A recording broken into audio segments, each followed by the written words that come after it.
Kama tumbo lako linavimba kila ukila, ni kwamba kuna taarifa unapatiwa. Yani hapo, hiyo tunasema ni red flag, unapewa kwamba ndani ya tumbo lako kuna kitu hakiko sawa. Yani unakuta kila unachokula, ukila chakula chochote, unakuta tumbo lako moja kwa moja na lenyewe linavimba. Tumbo lako linavimbewa. Sasa hiyo changamoto inasababishwa na nini?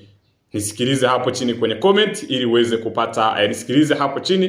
kupata msaada zaidi. Nikumbushe, kama hujanifollow hakikisha una subscribe channel yetu ili uweze kuwa mtu wa kwanza kupata dondoo za kiafya tunazozituma kila siku. Kama una jambo lolote linalokutesa, una jambo lolote linalokupa shida, basi hakikisha unatucheki ili tuweze kukupa msaada zaidi. Kwa nini tumbo lako linavimbiwa kila mara tu baada ya kula? Changamoto ya kwanza au sababu namba moja tunasema ni gas tumboni, tunasema ni gas build up. Moja kwa moja watu wamekuwa na changamoto ya gesi tumboni. Kwa hiyo chakula kinachovunjwa moja kwa moja huwa kinazalisha ile gesi. Na ukila haraka vyakula fulani moja kwa moja vinasababisha gesi kufanyaje? Kuongezeka. Kwa mfano, ukila vyakula kama soda, ukila vyakula kama marage, lakini ukila vyakula kama cabbage, ina mara zote huwa inaongeza gesi tumboni. Kwa hiyo unapokuwa na gesi tumboni huwa inasababisha tumbo lako kuhisi kuvimbewa. Unahisi tumbo lako muda wote limejaa. Lakini sababu namba 2 ni tatizo kwenye mfumo wa mmeng'enyaji wa chakula. Ndio maana ukifuatilia live zetu tunazoendesha kila siku, huwa tunaanza vitu gani vya kuzingatia pale tunapoamka. Watu wengi hawajui wafanye nini wanapoamka. Unakuta mtu anaamka asubuhi anaanza na chapati, mandazi, vitumbua. Ndugu yangu, mkate.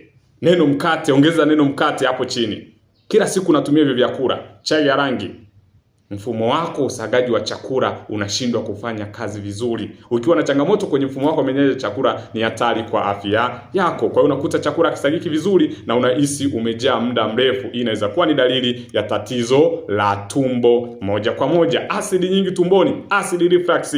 Unakuta tunapoongelea acid huwa inamwagika tumboni kwa ajili ya kumeng'enya chakula. Hiyo ndio huwa tunaita hydraulic acid. Kwa hiyo ikimwagika tumboni kwa ajili ya kumeng'enya chakula, ikianza kurudi kifuani, huwa tunaita ni acid reflux, kurudi kwa tindikali kifuani. Sasa kama una changamoto ya acid, unapata kiungulia kifuani, tumbo lako linajaa na pressure inapanda na mapigo ya moyo yanaongezeka, shtuka. Hiyo ni dalili mojawapo inayokuonyesha kwamba una acid reflux. Lakini pia inatoa dalili za kukohoa.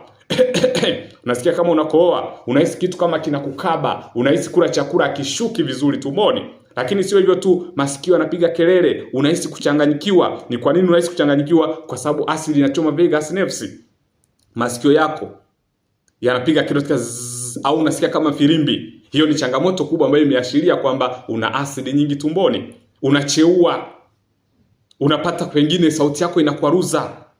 Unahisi kitu kama kimekukaba, kimekaa, unakula chakula kama kishuki, shtuka. Hiyo ni dalili ya acid reflux. Lakini pia wengine wamekuwa kipata kiungulia kipanda kifuani, gesi kipanda kifuani. Kama unapitia dalili hiyo, basi jua ni kwamba una changamoto ya acid reflux. Kutovumilia kwa baadhi ya vyakula, tunasema ni food intolerance. Kuna baadhi ya vyakula ambayo watu wengine wakila wao vinasababisha tumbo kuvimbewa.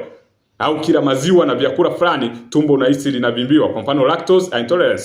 Mara nyingi ni watu ambao unakuta kuna vyakula fulani kama vya maziwa wanapata shida. Yaani ukila vyakula fulani, kwa sababu tunasema ni food intolerance. Kwa hiyo inasababisha pia pengine kuvimbewa, kuhisi muda wote tumbo lako limejaa.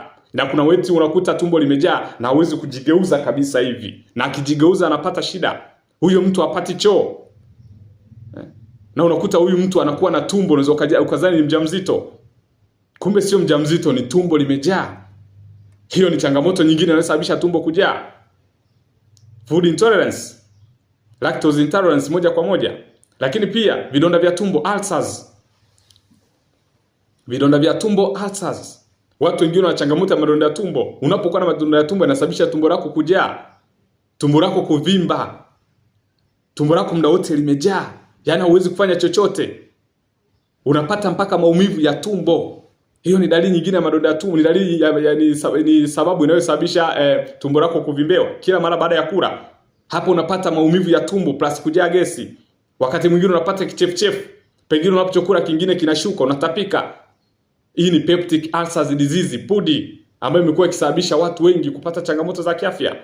Lakini pia jambo lingine linalosababisha kuhisi tumbo lako limejaa, limevimbewa, tunasema ni stomach bloating.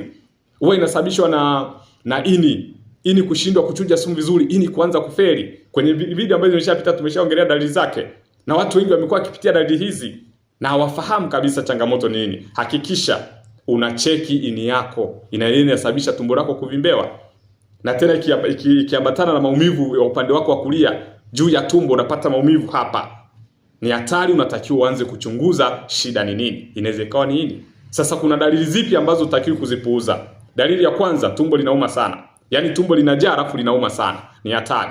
Namba 2, unashindwa kujigeuza, yaani huwezi kugeuka hivi. Yaani unageuka kama fuso. I say ni hatari. Lakini pia namba 2, unatapika, inaambatana na kichefuchefu na kutapika. Hiyo ni dalili nyingine ambayo ni red flag, ambayo inakuonyesha kwamba mwili wako unakupa taarifa. Unawasha, hiyo ni taa nyekundu, unawasha, ni hatari kwa afya yako. Namba 3, unapungua uzito bila sababu. Uzito wako unapungua kila siku, uzito unapungua. Kila siku uzito wako unapungua bila sababu. Ni changamoto ya stomach bloating, na maana kuna changamoto kwenye mfumo wa usagaji wa chakula. Namba 3, kinyesi kinabadilika. Huwa nawaambieni kwamba choo inakupa taarifa zote zinazohusiana na mfumo wako wa mmeng'enyaji wa chakula, ila wewe haufahamu. Unapata choo kigumu. Unapata choo, upati choo. Kuna anayepata choo ila kinakuwa kigumu. Kuna ambaye unapata choo kama utepe kama majimaji, kama unalisha fulani, kama uwalishi. Lakini wengine wameenda mbali zaidi. Unakuta mtu anapata choo cheusi kama rami, choo nyeusi kabisa kama rami. Ni hatari kwa afya yako. Lakini pia dalili nyingine inayoashiria kwamba choo yako haiko sawa, unatoa choo yenye harufu kali. Unamwaga maji mengi, una flash kwa maji mengi, lakini bado ukiingia harufu kali. Unajamba ovyo na unajamba ushuzi wenye harufu kali. Ni kwamba tumbo lako haliko sawa. Hizo ni ishara mbaya zaidi. Kama unapitia dalili hizi, kama unapitia changamoto hizi, hebu niambie ni dalili zipi unazopitia hapo chini kwenye comment, ili tuweze kukupa msaada zaidi. Ni mfumo wako unakuita, unakupa taarifa. Ila sasa wewe ujali, yani sio shida zako hizo. Taarifa tunapewa mapema na tunashindwa kuzifanyia kazi mapema, ndio maana tunaathirika kwa muda mrefu.